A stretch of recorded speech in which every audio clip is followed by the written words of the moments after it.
Welcome back to the Deep Dive.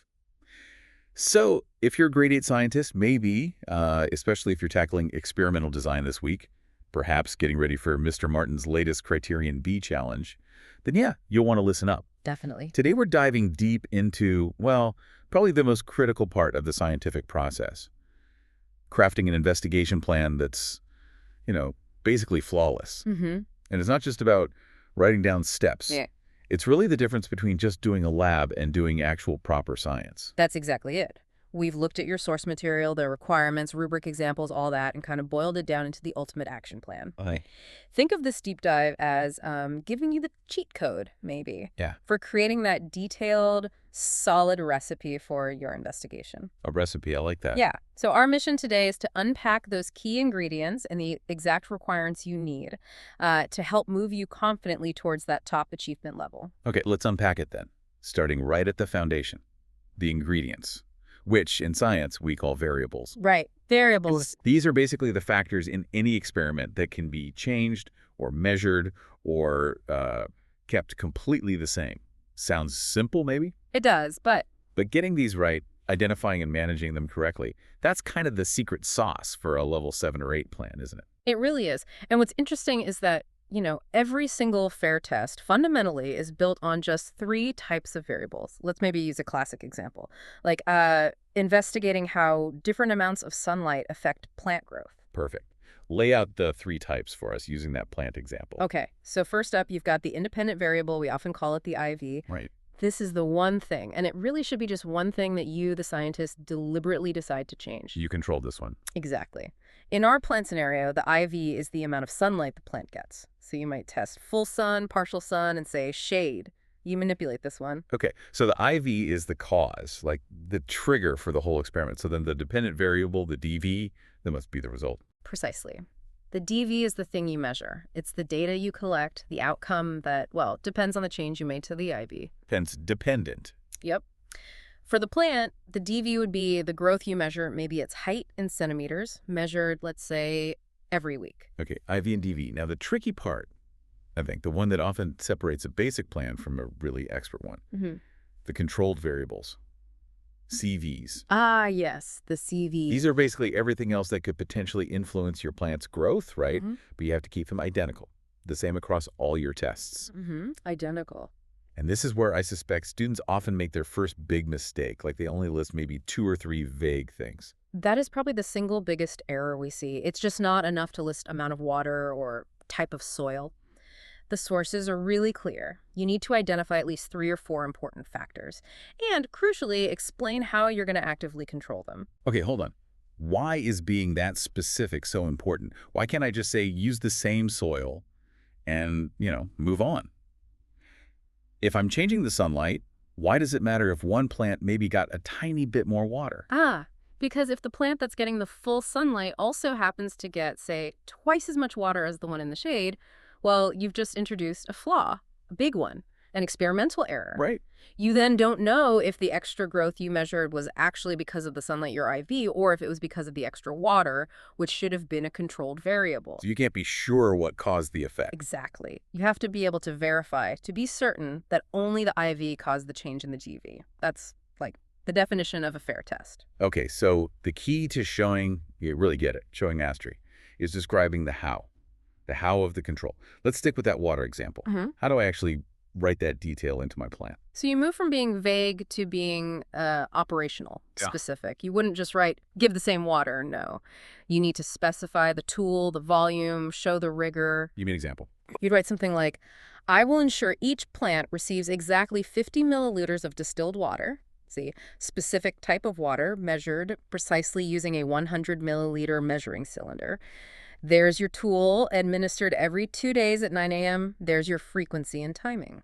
Wow. Okay. That is specific. That level of detail is the proof, isn't it? It shows clear scientific thinking. Absolutely. It shows you haven't just identified a variable. You've thought through how you're going to actively eliminate its potential effect on your results. That detailed explanation, that immediately bumps your plan up the achievement scale. Right.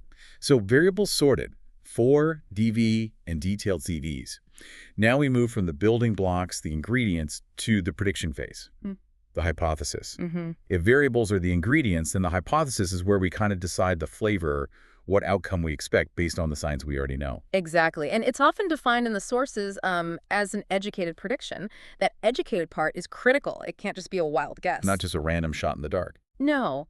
It has to be testable, obviously, but it also must be grounded in some scientific reason or theory.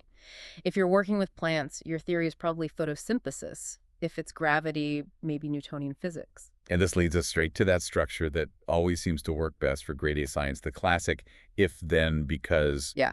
formula. Yeah, that structure is like a gift, honestly. Yeah. Because it forces you to think sequentially, logically. How so? Well, it breaks it down. If I make this specific change to my independent variable, then this specific outcome will happen to my dependent variable. Because now explain the scientific reason for doing that. It connects the dots. Okay, give us the full plant example using that format. Make it concrete. All right. If the amount of sunlight a plant receives is increased, then the plant will grow taller and maybe its leaves will have a larger surface area because sunlight is essential for photosynthesis, which is the biochemical process plants use to convert light energy into the chemical energy they need for cellular growth. That's pretty detailed. Now let's talk impact. The difference between, say, a level 3-4 plan and a top-level 7-8 plan. It often comes down to the quality of that because part, right? It really does. I mean, if you just say, if I add mass to a toy car, then it goes faster. Okay, you have a testable prediction. That's a start, maybe a level 1, 2. But not enough for the higher levels. Right. To get into the higher levels, the scientific reasoning, because it has to be accurate and it needs to be detailed. A basic plan might add a simple because more mass makes it roll better. That might get you to 3, 4. But the top-level criteria, they demand that your explanation is flawlessly correct scientifically and detailed. Precisely. You need to move way beyond just saying because plants like sunlight. You need to actually explain the mechanism. Maybe you mention concepts like chlorophyll, light absorption, energy conversion, depending on the depth required. So if your science is wrong or just vague, then you can't hit those top marks, even if the rest of your method is perfect. The hypothesis has to show sound, textbook-level scientific knowledge for that level. okay. Ingredients defined, variables. Prediction, scientifically justified, hypothesis. Now we hit the actual doing part. Oh. The method and the data collection requirements. Right, the nuts and bolts. Let's maybe start with apparatus, which is often a quick win if you're careful. It's part of your prep, and it just needs obsessive detail. You can't just write pot and stopwatch. Exactly. You need to specify exactly what kind you're using. So you wouldn't just write ruler. You'd write a 1-meter wooden ruler marked with millimeter precision. Okay. Or instead of just pot, you list 3 15-centimeter diameter non-porous plastic pots, each with drainage holes. That precision has to extend to the tools you use for measurement, too. Got it. Precision in apparatus. Now, the method itself, the roadmap, this has to be a really clear, step-by-step numbered list, right? Absolutely. And the test is, it needs to be so detailed that if you handed this plan to another grade 8 student, maybe someone who wasn't even in your class, they could replicate your experiment exactly as you did it. That's the standard. That's the standard. And the sources, they outline several essential things that have to appear in those numbered steps. First, obviously, the setup preparation. How do you get everything ready? Okay. Second, you have to explicitly show how you will change the independent variable. So for the plants, maybe step 4 is place 1 pot under the grow lamp set for 12 hours of light per day, place the second under a lamp set for 8 hours, and the third under a lamp set for 4 hours. Very clear manipulation of the 5V. What else? Third, you have to describe precisely what tools you'll use to measure the dependent variable. So measure the height of each plant from the soil level to the tip of the tallest stem using the 1-meter ruler, millimeter precision, every Monday at 9:00 a.m. And this is where those controlled variables pop up again, isn't it? They aren't just in a list at the start. You have to show you're actively managing them within the steps. Correct. You prove you're controlling them by mentioning them in the numbered steps. Like maybe step 6 is, to control the ambient temperature, place a digital thermometer next to the plant setup and record the maximum and minimum temperature daily, ensuring it stays within the range of 20 degrees C to 22 degrees C. Okay. So you're showing active management, not just like a passive list. Exactly. And always include safety precautions, usually as the final steps. Wear safety goggles when handling soil or whatever is appropriate. Right, safety first. Okay, let's talk about collecting the data. This links to reliability and having enough data. sufficiency. I feel like this is where many plans might fall a bit short. It's a common area for improvement, definitely, because a single result, well, it could just be due to random error, a fluke. Good scientists know they have to collect sufficient data. And sufficient data means a couple of things here, right? It addresses two main areas, yeah. The first is repeatability, doing the test just once for each condition. That means almost nothing scientifically because, like I said, it could be a fluke. You need to repeat the test multiple times for each setting of your IV. How many times?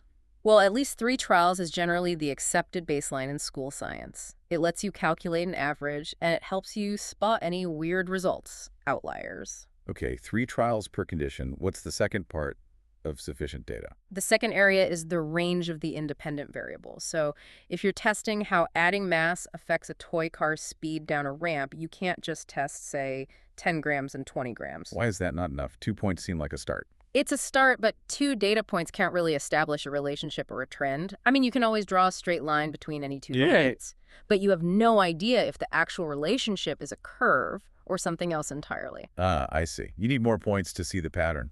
Exactly. You need range. You should test several different values for your independent variable, ideally, maybe 5 or 6 different settings, including a 0 or control setting, if that makes sense for your experiment. So for the car. For the car, you'd want to test maybe 0 grams, 10 grams, 20 grams, 30 grams, 40 grams, and 50 grams added mass.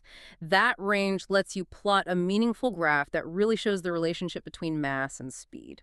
Okay, that makes sense. Repeatability, trials, and range, IV settings. This focus on sufficiency, it brings us to that final really critical leap in the rubric, doesn't it? Especially for hitting level 7 and 8 in both the method and the data areas. It's that shift in wording from outline to describe. Yes, that change in the verb from outline to describe, that is everything at the top level. To achieve that level 7-8 for, say, data collection, you must describe how you manipulate the variables and describe how sufficient, reliable data will be collected. It's not just listing, it's explaining the how and why with detail. Okay, give us that high-level description again. What does that ultra-specificity look like in practice for measuring something? Use the car example, maybe. Right, so you're not just saying measure time, you're defining the tool and its precision. You'd write something like, the time taken for the car to travel the marked 80-centimeter distance down the ramp will be measured using a digital stopwatch that measures to 2 decimal places. That's 0.01 seconds. Okay, tool and precision. What else? Then you add the reliability part. This measurement will be repeated 3 times for each mass setting. 0 gram, 10 gram, 20 G, 30 G, 40 G, 50 G. The mean average time for each mass will then be calculated and recorded to help eliminate random error and improve reliability. Wow.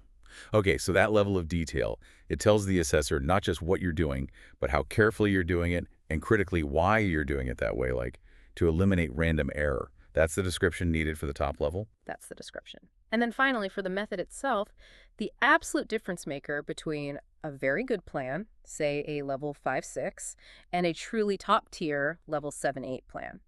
It comes down to one crucial adjective in the rubric. Logical. Logical, meaning the flow, the order? Exactly, logical flow. At level 5-6, your method might be complete, it might be safe, it might even be detailed. But at level 7-8, it must also be logical. Does the order of your steps actually make sense scientifically? Like, did you remember to measure the mass of the car before you started adding weights? Precisely. Or did you set up your ramp angle before you started letting the car roll down? Basic setup has to come before you start manipulating variables or taking measurements.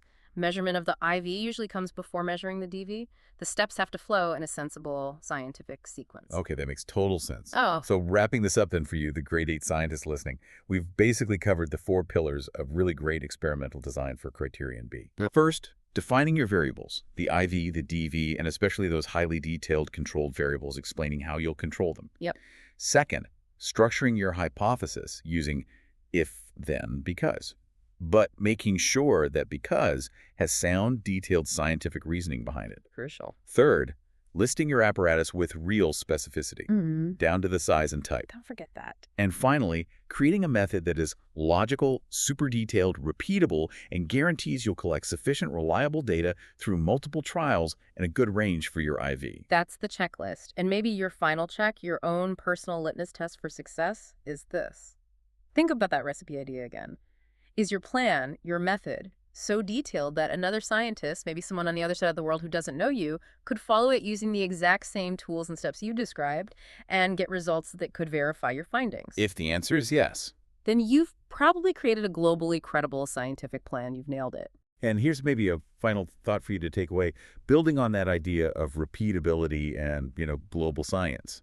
We know top scientists always want their results replicated, right? They want other labs to confirm their findings. It's fundamental to how science progresses. So what is the biggest scientific benefit of other people being able to easily replicate your logical, detailed method? Think about how those clear, precise instructions you write, maybe for Mr. Martin's class right now, actually contribute not just to your grade, but to the overall trustworthiness and credibility of scientific research everywhere. That's the real power you're learning with Criterion B. Absolutely. The plan isn't just a school task. It's the foundation of all valid scientific knowledge. That's our deep dive for today. We'll catch you next time.